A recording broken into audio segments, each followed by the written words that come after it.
Hey guys, welcome back to my channel. Today I'm sharing with you 5 easy tips when we go to eating for women's health. Now, I'm sure by now you know that food is the foundation to our health. It sets the tone for inflammation, blood sugar, nutrient absorption, digestion, internal stress, hormone balance, stress resiliency, and the list could go on.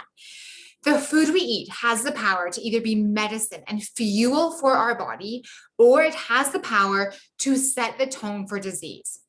Often, when I start talking about food, people automatically start to think about diets. Our minds go right to all the things that we shouldn't be eating and the rules we should be following. But I want to show you that it does not have to be this way. Nutrition for women's health can be simple. It really does come down to only a few things. And real whole foods that are rich in nutrients is one of them. The problem is that in today's standard diet, things are filled with processed sugar, unhealthy fats, additives, hormones, pesticides, fake ingredients, and all the health disrupting properties. I like to call these highly processed inflammatory foods empty calories. So basically, you're eating tons of food, but you're actually getting no real nutritional value. And not only are you lacking that value, it's also causing disruption in your body, leaving you with blood sugar spikes, insulin resistance, inflammation, food sensitivities, heightened internal stress, digestive irritation, and then, of course, hormone disruption. And because of this, when you do eat the nutritious food, it's actually questionable how much your body is going to be able to properly digest and absorb what you're going to get from that food.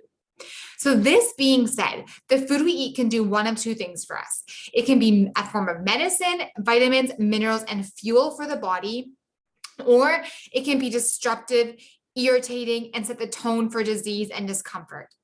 Basically, it can be the safest form of medicine and probably the most powerful, or it can be the framework for the disease, the slowest form of disease. It's up to you what option you get to choose. And this has nothing to do with diets or counting calories or macros or punishment for your body. Instead, it has everything to do with respecting your body in a way that allows you to provide it with the resources and information that it needs to function, thrive, and find a healing balance. Making the shift from a nutrient poor to a nutrient rich diet really is the highest form of self-respect. So, if you're ready to take action and provide your body with the respect that it actually needs nutritionally, here's 5 tips to get you started. Number one, always, always, always opt for blood sugar levels that are stable, foods that are going to regulate your blood sugar. We have to keep blood sugar stable and insulin in check if we want to address any other health goals in general. When blood sugar levels are off and unstable, our body's internal stress response is triggered. So, if you are working on healing any underlying hormone or digestive stuff, you have got to get off of living off stress hormones. And that means you have to get off of the blood sugar roller coaster. So, what does that look like? Well, in short, think real whole foods. Processed foods are more likely to send a rapid spike in your blood sugar levels, but the balance, quality, and timing of those real foods is also largely going to impact this. I go really deep into this in my 6-week nutrition program, the Real Food Reset as well. So check that out if you need some support there. Number 2, ditch the processed foods as much as you can. Processed and inflammatory foods are the worst option that we can choose for women's health. Like I mentioned, processed foods have literally no nutritional value. And this doesn't mean that you can never enjoy a piece of cake or a bowl of pasta ever again. Instead, how often, how much, and what else are you having with that meal? The way we eat will drastically shift blood sugar levels and inflammation in the body, both which trigger stress and therefore impact hormones. Number 3, always opt for anti-inflammatory fats versus pro-inflammatory fats. So women need healthy fats, but the type that you consume really does matter.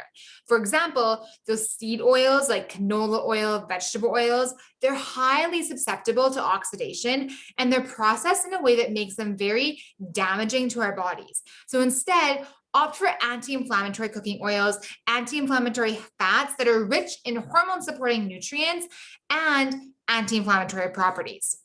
Number 4, never forget your leafy greens.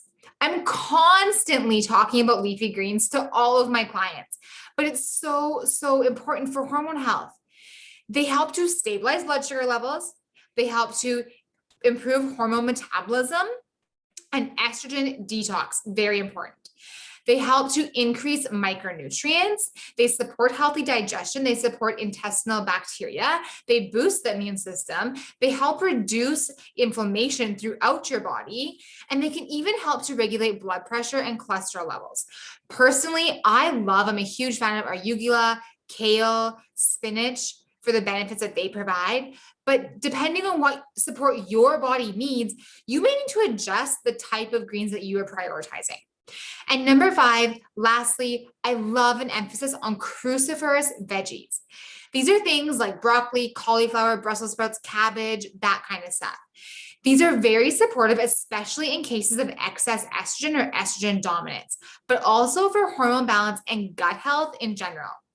When you add in or you start to increase these type of veggies, it's important to make sure that you are first digesting and absorbing properly, or these might be very difficult for your body to handle, and they could leave you feeling extra bloated and gassy. So make sure that digestion is under control before you ramp up those veggies. There you go. There's 5 simple tips to identifying and creating meals that your body and your hormones will love. These are things that you can add without really making any big difference in your diet, right? Think about what you can add to your diet to support yourself every day.